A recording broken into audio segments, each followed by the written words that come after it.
Bonjour, je suis ravi de vous retrouver aujourd'hui pour parler d'une méthode utilisée beaucoup en sciences et en NSI et en mathématiques, hein. Ce sont les méthodes de Monte-Carlo. Alors ça pourrait faire un très bon exemple de sujet pour le grand oral et en voir un peu comment ça marche. Alors si vous voulez l'utiliser comme exemple de sujet pour le grand oral, c'est mieux d'avoir pris la spécialité NSI et ou mathématiques, hein. Ça convient bien aux deux spécialités, même si on les utilise aussi en physique et en économie. Bon, vous pouvez toujours tenter pour ces deux spécialités-là, mais je conseillerais surtout pour les spécialités NSI et mathématiques, hein. Alors, c'est quoi les méthodes de Monte-Carlo? Eh ben, ce sont des méthodes permettant de calculer une valeur numérique en utilisant des procédés aléatoires, parce que souvent, les valeurs qu'on cherche sont très difficiles à calculer, hein. Faut calculer les intégrales qui sont vraiment complexes, qui sont vraiment pas faciles à calculer et ça peut être très long, très compliqué. Alors qu'il y a des méthodes plus simples pour trouver une valeur approchée qui est plutôt bonne. Et des méthodes plus simples et qui utilisent des statistiques. C'est pour ça que pour l'option mathématique c'est très bien, hein, parce qu'on va utiliser des statistiques et des probabilités dont on parle en terminale. Alors pourquoi ça s'appelle des méthodes de Monte-Carlo? Parce que le nom est donné en référence au jeu de hasard pratiqué à Monte-Carlo, tout simplement. Voilà. Et ces méthodes, comme je le disais, sont très utilisées en sciences et en économie. Elles ont même été utilisées pendant la Seconde Guerre mondiale pour aider à fabriquer la bombe atomique. Donc ce sont vraiment des méthodes très courantes en sciences, hein, et qui ont eu un impact très important, qui se sont révélées assez fondamentales, même si elles n'ont pas toujours été trop bien utilisées. Quelle est la théorie derrière? Eh bien, en théorie, on cherche à calculer l'espérance mathématique de la fonction g de grand X, hein, associée à la variable aléatoire. Donc, je vous rappelle que l'espérance mathématique s'obtient en calculant l'intégrale, hein, sur notre domaine de g de x, hein, fois f de x de grand x dx, hein, ou f de grand x de x, ça c'est la fonction densité de probabilité. Hein, donc ça c'est la théorie mathématique derrière et c'est ça qui est justement difficile à calculer, hein. Donc pour que ce soit plus simple, on va prendre un échantillon x1, x2, x3 jusqu'à xn, hein, où grand N, c'est le nombre de points que l'on veut, hein. On peut en prendre autant qu'on veut, hein, c'est nous qui choisissons. Donc on va prendre un échantillon de cette loi de grand X et on va calculer un estimateur de Monte-Carlo. L'estimateur, ça sera gn tilde de x, qu'on calcule simplement en faisant 1 sur grand N fois la somme des g de xi.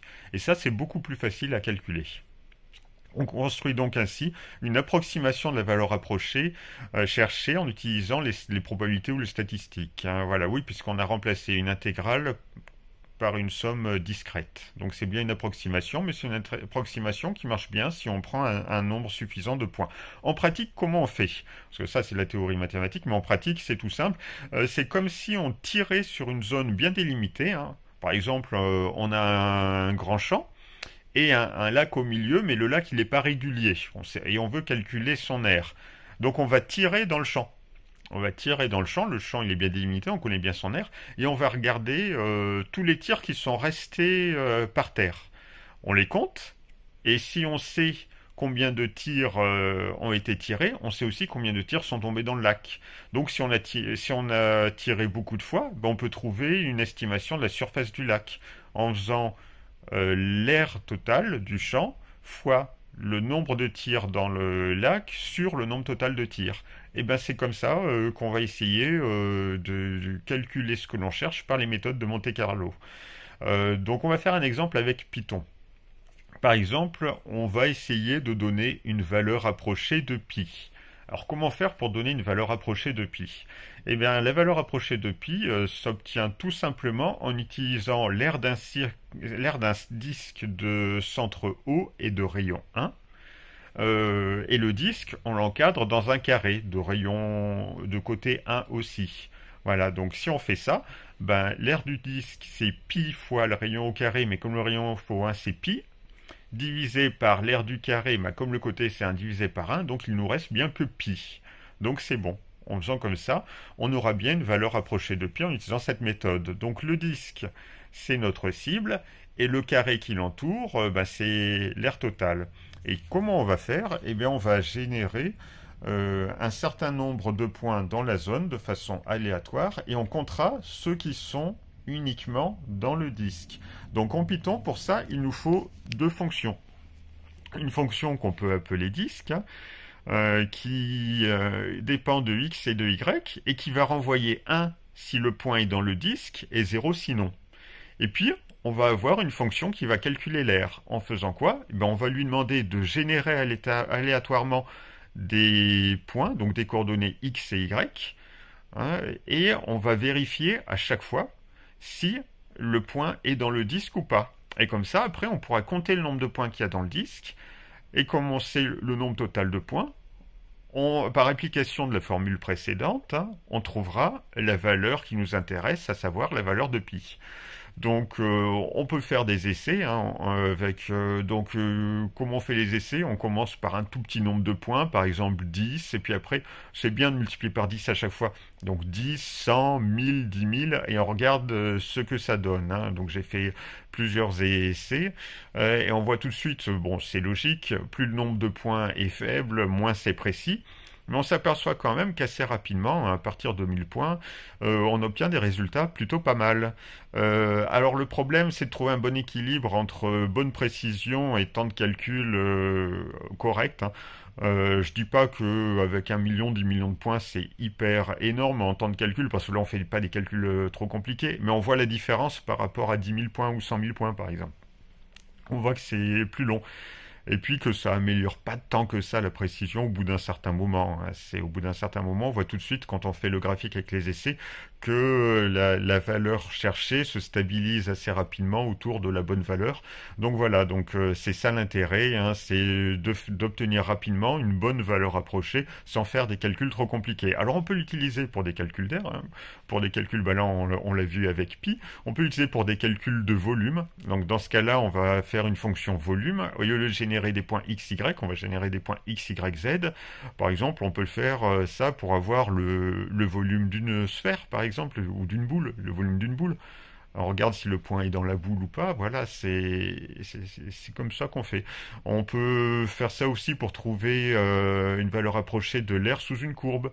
Hein, par exemple, si on prend la courbe x au carré, il suffit de générer des points et de vérifier pour chaque point si le point qu'on a trouvé est sous la courbe ou pas. Voilà. Et de la même façon, ben, on trouvera l'aire qui est sous la courbe. Voilà. Donc, ça permet de faire plein de choses, hein, de façon assez astucieuse. Donc, c'est un outil assez puissant, très classique dans les études supérieures. Donc, c'est pour ça que ça ferait un très bon sujet de grand oral. Donc je vous laisse les graphiques, je vous ai montré les graphiques pour voir l'évolution et tout. Si vous voulez faire sous Python, je vous mets aussi des exemples des fonctions Python, hein, qu'on utilise. Alors après, si vous n'êtes pas trop à l'aise avec Python et que vous cherchez quand même à utiliser Python pour afficher vos résultats. Bon, c'est vrai que c'est pas toujours facile avec Python d'afficher des graphes correctement. Donc là, de ce côté-là, moi j'utilise Matplotlib, hein, Matplotlib pour générer les graphiques. Et c'est vrai que ça a été bien utile pour faire tous ces graphiques-là. Donc par exemple, si on veut représenter un cercle pour délimiter, pour savoir si les points sont dans le cercle ou pas visuellement. Donc le cercle, eh ben, je l'ai généré avec NumPy, hein, la bibliothèque NumPy, et elle a Linspace. Donc ça permet de générer des points entre 0 et 2π. Euh, voilà, ce qui permet d'afficher le cercle, hein, après. Donc je génère un certain nombre de valeurs entre 0 et 2π. Et ensuite, je calcule les coordonnées des points du cercle, hein, en utilisant l'équation du cercle. Donc x c'est r cos θ et y c'est r sinus θ. Voilà. Et les valeurs de θ sont les valeurs que j'ai générées tout à l'heure. Comme ça, j'ai plein de points du cercle et après, je les affiche. Je les affiche en faisant un plot des x et y que j'ai calculés. Voilà. C'est comme ça qu'on peut faire simplement. Après, il y a d'autres méthodes hein, pour afficher un cercle, mais bon, ça c'est une méthode plutôt pas mal. Ensuite, on peut aussi changer le titre, hein. Donc il suffit de faire plt.title hein, et de mettre le titre entre guillemets. Alors si vous cherchez à mettre des valeurs, comment on fait pour mettre des valeurs? Eh bien, il faut utiliser le pourcent. Alors attention, %i si on veut un entier, %f si on veut un nombre flottant. Et si on veut aussi choisir le nombre de chiffres après la virgule, eh ben moi j'ai mis %1,4f, ce qui veut dire que le nombre affiché aura 4 chiffres après la virgule.